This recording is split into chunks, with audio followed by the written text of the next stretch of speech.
how has mental illness or mental health issues affected my work life or both? Predominantly, I had to take steps to get accommodations for my PhD program. Our comprehensive system or comprehensive exam, our qualifying exam system at the time was a 72-hour basically writing marathon where you got a question, had to write 15 pages on it, and then submit it in 72 hours. And my biggest trigger I was learning was lack of sleep. So that was the quickest way for me to really severely shift moods. And so I had to get accommodations to break up my qualifying exams to allow me time to sleep.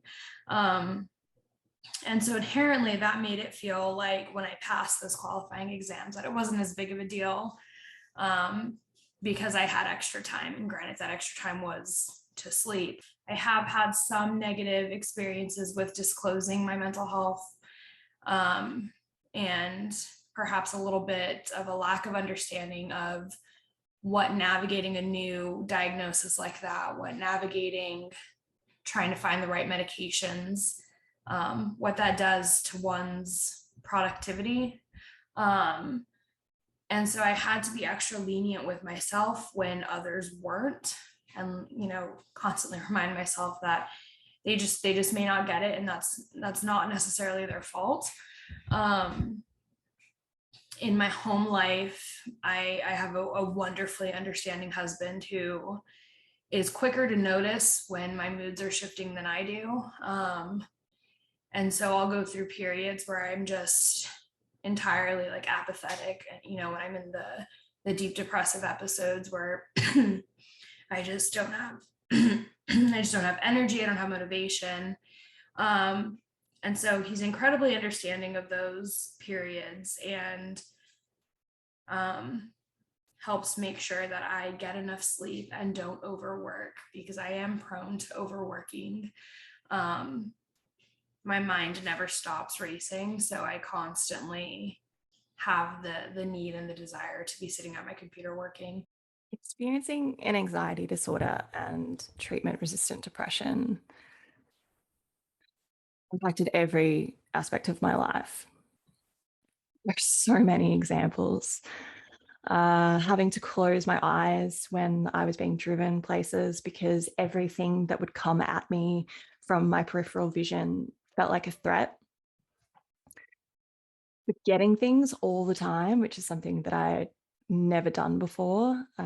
So I'd go and stay with my boyfriend for the weekend and forget my underwear and have to buy more.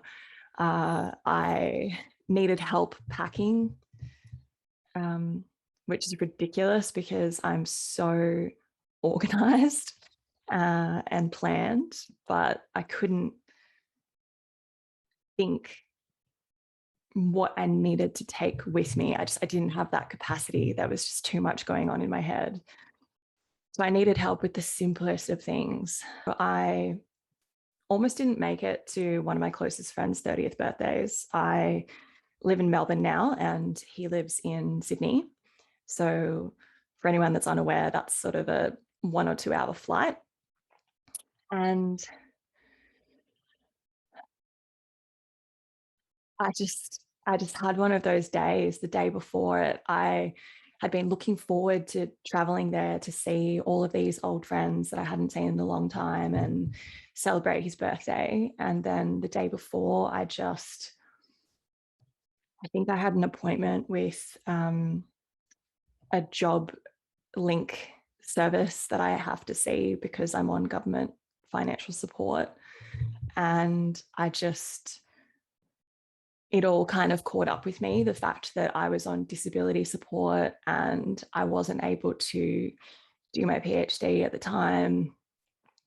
And I was doing this all alone. And it just was really overwhelming to think that I wasn't able to do all of these basic things.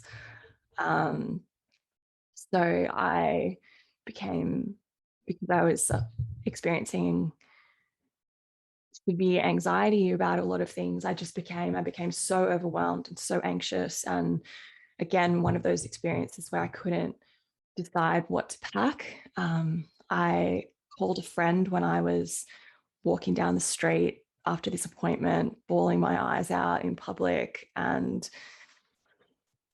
she advised me to write down a list of what I needed to take with me. So plan my packing my bags on paper to reduce the mental load of that, and then pack things one by one and tick them off. So I did that. That helped. But I also messaged my friends and said, look, I don't know if I'm going to be able to make it or not. I'm really struggling. And at that point, travel was a significant hurdle for me. And they obviously understood, but it was heartbreaking to think that I may not be able to go to something that I really wanted to go to, because of the impact that this illness was having on my brain. I remember going into my supervisor's office and saying, I want to be happy here. I feel like I should be happy here, but I'm just not. And telling him that I was having trouble focusing and that I didn't have the capacity to do certain tasks, that I had to simplify things so much and just focus on labeling tubes for an experiment for the whole day because that was all my brain could handle. I think I asked for help. I said, I can't plan anything. I need to break things down into the smallest of tasks so that I can manage that. I was actually really afraid that I was going to accidentally hurt someone because I work in a lab and we use a lot of chemicals and gas, and I was really concerned that my brain wasn't going to be able to process how to keep myself safe and how to keep others safe in those situations.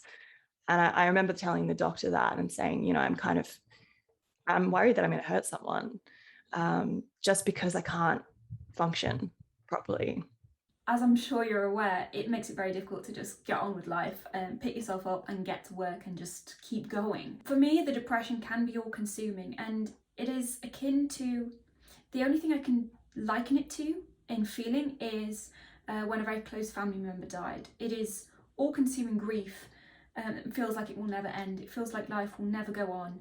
It is literally like a close family member died, and to know that I have to go through that once a year, maybe if I'm unlucky a couple of times a year, it's very hard to keep going.